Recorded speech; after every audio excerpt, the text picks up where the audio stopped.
అదే సమయంలో ఎక్కడో తుంగభద్ర డ్యాంలో మనకు కూడా సంబంధం ఉంది. తుంగభద్ర డ్యాంలో గేటు కొట్టుకోకపోతే కర్ణాటక గవర్నమెంట్ వదిలేశారు. ఇంక ఈ గేట్ మనం ఏం చేయలేమని వదిలిపెడితే నా పేరు 1 సంవత్సరం అవుతుందంటే నా నోటీస్కి వస్తానే నేను మొట్టమొదటి ఫోన్ చేసింది రామానాయుడికి, కేశవ్కి ఫోన్ చేసి మీరు ఏం చేస్తున్నారు తెలియదు వెళ్ళమంటే ఇద్దరు వెళ్ళి కన్నయ్య నాయుడు ఒక ఆయన ఉన్నాడు గేట్లు పెట్టడం, ఆయన expert consultant.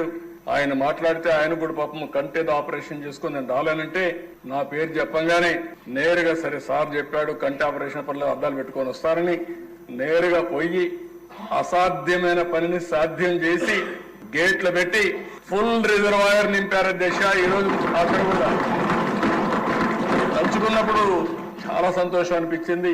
మొన్నైతే Karnataka government Kannayya నాయుడికి అవార్డు ఇచ్చారు, సన్మానం చేశారు ఆ పని చేసిన దానికి. ఇవన్నీ చరిత్రల అధ్యక్ష. అలాంటి